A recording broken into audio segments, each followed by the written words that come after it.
નમસ્કાર મિત્રો, science of લર્નિંગમાં આપ સૌનું હાર્દિક સ્વાગત છે.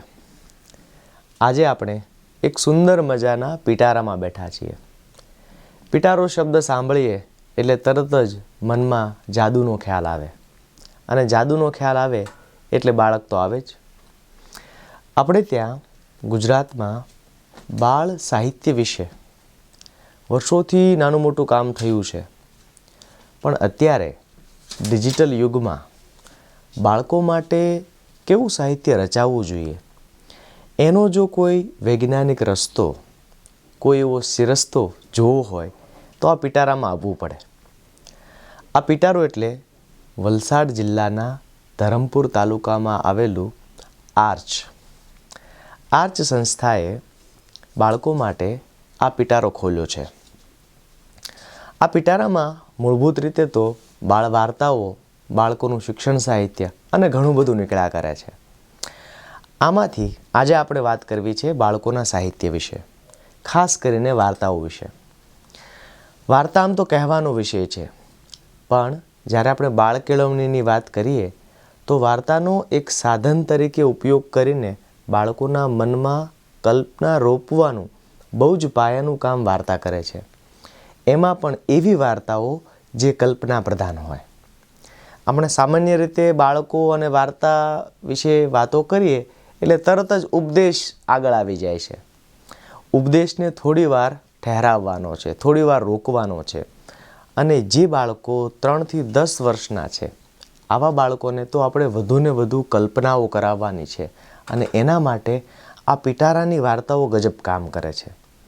અહીંયા બિલાડી છે, અહીંયા ફેરૈયાઓ છે, અહીંયા ઉડતા વૃક્ષોની વાતો છે, અને એવી વાર્તાઓ છે કે જે બાળકો પાસે ભાષા પડેલી છે એનો જ ઉપયોગ કરીને આ વાર્તાઓ રચાય છે અથવા અનુવાદિત થાય છે.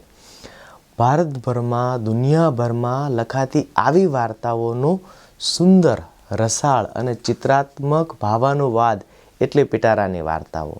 મિત્રો, પિટારાની આવી ઘણી બધી વાર્તાઓ આપણે વાંચીએ, બાળકોને કહીએ ત્યારે સ્વાભાવિક આપને એવું થાય કે વાર્તા એટલે મનોરંજન, બાળકોને મજા આવશે. પણ ના, વાત એટલી નથી.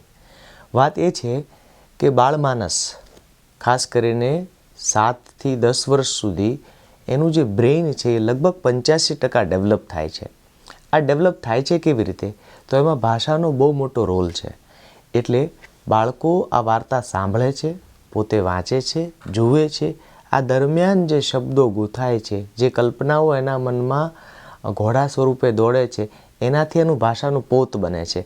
અને શરૂઆતના વર્ષોમાં આ ભાષાનું પોત જ છે કે જેના પર પગ મૂકીને બાળક દુનિયાનું જ્ઞાન મેળવશે. તો આ જ્ઞાન માટે આ વાર્તાઓ જે છે એ બાળકને એક મિત્ર બનીને મદદ કરે છે. એટલા માટે પણ આ પિટારાની વાર્તાઓ જે છે એનું શૈક્ષણિક મૂલ્ય બહુ જ ઊંચું છે. આ વાર્તાઓ આપણે સૌ બાળક સુધી લઈ જઈએ. તમને સૌને પણ આવી વાર્તાઓમાં ચોક્કસ રસ પડશે. અને જે મિત્રો બાળ સાહિત્યમાં, બાળ કેળવણીમાં કે લાર્જલી વ્યાપક રીતે શિક્ષણમાં કામ કરી રહ્યા છે, એમના માટે આ પિટારો એ લાંબા સમયનો વસવાટ છે.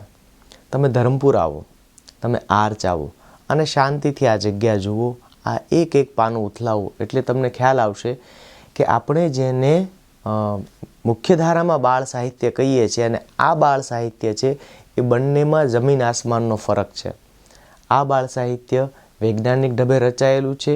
એક ચિત્રમાં, એની પીછીના એક લસરકામાં, એક શબ્દમાં, એની ફોન્ટ સાઇઝમાં, એ પુસ્તકના દેખાવમાં, એના આકારમાં, એના વજનમાં જે ચીવટથી કામ થયું છે એ બાળ સાહિત્ય ક્ષેત્રે કામ કરતા સૌ કોઈ માટે પ્રેરણાનો એક સ્ત્રોત છે.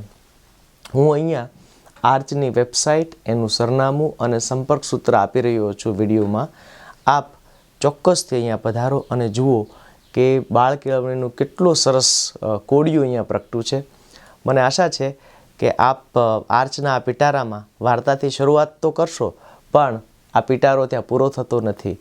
શિક્ષણ ક્ષેત્રે પણ આ પિટારામાંથી નવું ઘણું નીકળ્યા કરે છે, અને આપણે સમયાંતરે આ પિટારામાંથી એક ચોપડી, એક પ્રવૃત્તિની માંડીને વાત કરવાના છીએ.